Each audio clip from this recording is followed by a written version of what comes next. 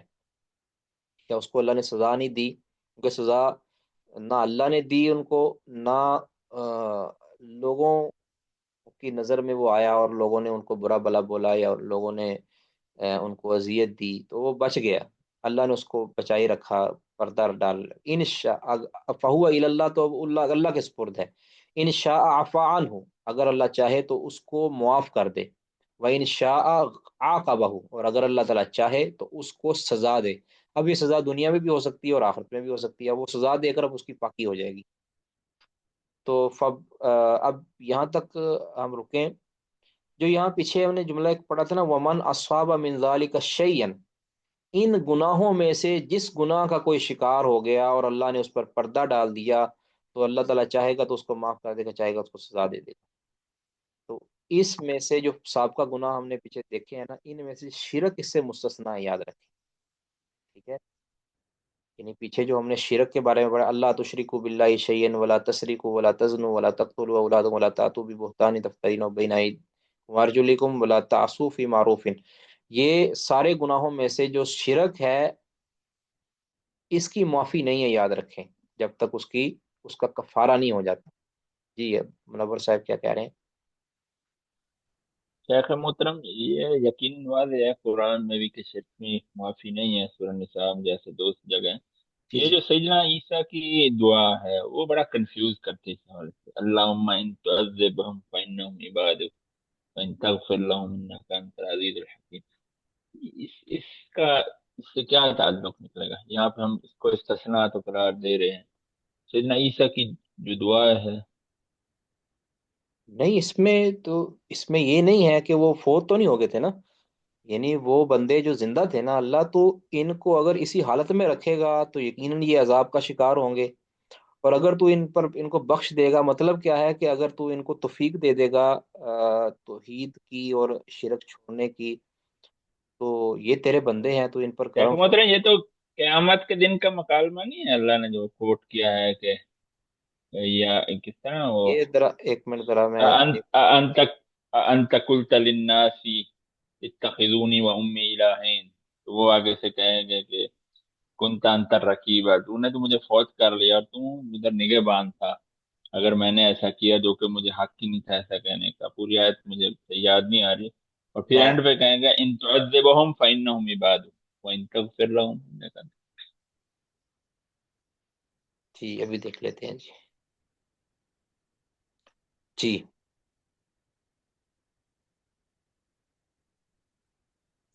اچھا یہ دیکھیں جی،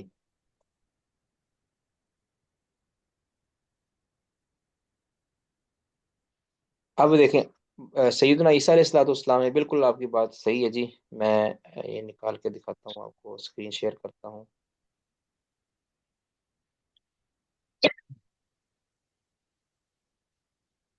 یہ دیکھیں جی، یہ وہ مکالمہ ہے، سورہ مائدہ کے آخر میں آتا ہے۔ تو اس پہ آخر میں انہوں نے یہ ایک بات کی، تو اللہ ان کو تو بخش سکتا ہے، تو اللہ تعالیٰ نے فوراً فرما دیا ہے، پھر ساتھ ہی اللہ رب فرما دیں قال اللہ ھذا یوم ینفع الصادقین صدقہم لہم جنات تجری، یعنی آج صرف بخشش ان کی ہوگی جو صادقین ہے۔ تو ادھر ساتھ ہی یعنی اس طرح ہی ہے، نبی صلی اللہ علیہ وسلم بھی تو ابراہیم علیہ الصلوۃ والسلام نے اپنے والد کے لیے بخشش کی دعا مانگی، اور نبی صلی اللہ علیہ وسلم نے اجازت چاہی بخشش کی دعا مانگنے کے لیے، اللہ نے اجازت نہیں دی۔ ابراہیم علیہ الصلوۃ والسلام قیامت کے دن کہیں گے اللہ تو نے کہا تھا کہ میں تجھے رسوا نہیں ہونے دوں گا، تو اللہ اس سے بڑی رسوائی کیا ہے کہ میرا جو باپ ہے یہ جہنم کی طرف جا رہا ہے، تو اللہ تعالیٰ اس کو بجو بنا دیں گے یا کیڑا مکوڑا بنا دیں گے، اور لیکن بخشش نہیں ہوگی۔ تو یہ ایسا ہی ہے کہ خواہش ظاہر کی ہے کہ اللہ تو اگر ان کو عذاب دے گا تو یہ تیرے بندے ہیں، تو ان پر پورا حق رکھتا ہے، ٹھیک ہے، اگر تو ان کو معاف کر دے گا تو بھی غالب اور حکمت والا ہے۔ یہاں اللہ تعالیٰ یہ بھی ذرا دیکھنے والی بات ہے کہ یہاں انہوں نے صفت غفران وغیرہ ذکر نہیں کی، صفت رحمت ذکر نہیں کی، یعنی یعنی تجھے کوئی مجبور نہیں کر سکتا کوئی بھی، ان کو تو نے عذاب دینا ہی دینا ہے، اللہ تو غالب اپنے فیصلے پر، اور تو بڑی حکمت والا ہے۔ یہ بھی ایک ذرا بڑی اہم سی بات ہے، ورنہ غفران کے ساتھ رحمت یا صفت غفران کا، غفور ہونے کا یا رحیم اور رحمان ہونے کا ذکر ہوتا ہے قرآن پاک کا جو انداز اختیار دیکھا جائے نا، تو یہاں جو کہ اللہ تو اگر معاف کر، تو اگر عذاب دے گا تو تیرے بندے ہیں، یہ تجھے کوئی روک نہیں سکتا، تو پورا اختیار رکھتا ہے، لیکن اگر تو معاف کر دے گا تو تجھے کوئی پوچھ نہیں سکتا کہ تو نے ان کو معاف کیوں کیا ہے، کیونکہ تو غالب ہے اور حکمت والا ہے۔ تو اللہ تعالیٰ نے فرمایا کہ آج نہیں، آج کسی کی بخشش نہیں ہے اس طرح کے بندے کی۔ واللہ عالم بالصواب، باقی اس کو مزید لکھا جا سکتا ہے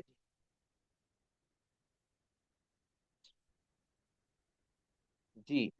تو اس میں سے جو ہے نا، ومن اصاب من ذالک شیئن، اس میں سے شرک کو استثناء حاصل ہے، کیونکہ اس پہ نصوص آ چکی ہیں کہ شرک کی معافی نہیں ہے۔ انہ من یشرک باللہ فقد حرم اللہ علیہ الجنہ، اس طرح ان اللہ لا یغفر ان یشرک بہ ویغفر ما دون ذالک لمن یشاء، کہ یہ شرک کی معافی نہ ہونا، یہ کہہ لیں کہ اصل ہے، ٹھیک ہے، اصل ہے، اور یہ کہہ لیں کہ محکم بات ہے۔ تو یاد رکھیں کہ ایک قاعدہ ہے کہ جب چیز متشابہ ہو نا، تو متشابہ کا فیصلہ اگر کوئی ممکن نہ ہو تو اس کو محکم کی طرف لٹایا جائے گا۔ تو محکم بات یہ ہے کہ شرک کی معافی نہیں ہے۔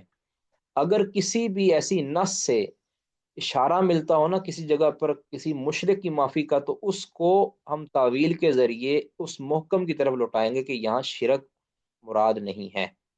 یہ ایک عام قاعدہ ہے جی۔ کہتے ہیں فبا علی ذالک، صحابہ کہتے ہیں پھر ہم نے نبی صلی اللہ علیہ وسلم کی اس پر بیعت کر لی، یعنی ہم نے اقرار کر لیا کہ ہم ایسا ہی کریں گے جیسا آپ ہم سے بیعت لے رہے ہیں جی۔ کسی کا کوئی سوال بھی؟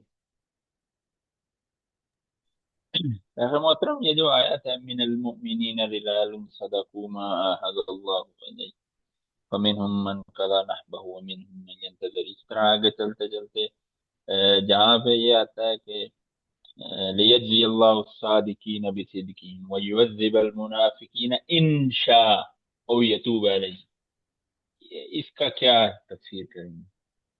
ایک منٹ جی، مانق اللہ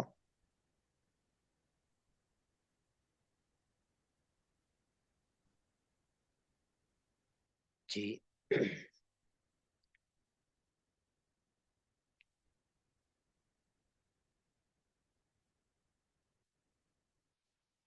لیجزی اللہ الصادقین بصدقہم ویعذب المنافقین ان شاء او ان یتوب علیہم۔ شاء او یتوب علیہ، ہاں جی، ان شاء او یتوب علیہم ان اللہ کان غفور الرحیم۔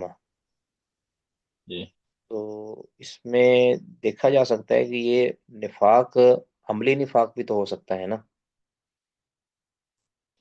کیونکہ آگے کافروں کا ذکر آ رہا ہے، ورد اللہ الذین کفروا بغیظہم لم ینالوا خیرا وکفى، بلکہ اس کا تعلق تو دنیا کے ساتھ ہے نا جی، اس کا تعلق دنیا کے ساتھ ہے۔ یجزی اللہ الصادقین بصدقہم ویعذب المنافقین، کہ دنیا کے اندر جو مسلمانوں کے ہاتھوں جو ان کو مزہ چکایا جا رہا ہے نا، یعنی یعذب المنافقین ان شاء او یتوب علیہم، یعنی یا ان کو اوپر اللہ تعالیٰ رجوع کر لے کہ یا ان کو توبہ کی توفیق دے دے اور واپسی کی توفیق دے دے، یا مسلمانوں کے ہاتھوں یا کفار کے ہاتھوں ان منافقین کی بھی سزا اللہ تعالیٰ کروا دے، اس کا تعلق دنیا کے ساتھ معلوم ہوتا ہے جی۔ باقی مزید اس کو دیکھا جا سکتا ہے۔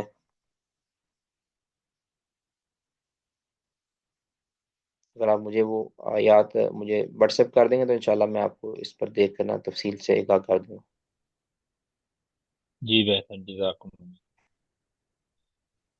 جی۔ باقی کسی اور کوئی سوال جی اس بارے میں؟ ایسا محترم، یہ جو ابن تیمیہ رحمہ اللہ سے منسوب کیا جاتا ہے، آپ بھی کہیں گے سب کی ذریعے روک دیا، ابن تیمیہ رحمہ اللہ سے جو منسوب کیا جاتا ہے فنائے نار کا جو عقیدہ ہے، جی تو اس حوالے سے کیا ہے؟ اس حوالے سے نا کوئی شرح صدر نہیں ہوتی، یہ نہیں کہ ہم ابن تیمیہ رحمہ اللہ کے، ہم تو کہتے ہیں کہ اگر ان کا تھا بھی تو یہ تفردات میں سے ہی ہوگا، مطلب یہ قرآن کے تو بالکل خلاف ہے۔ اس کے بارے میں آپ کیا فرماتے ہیں؟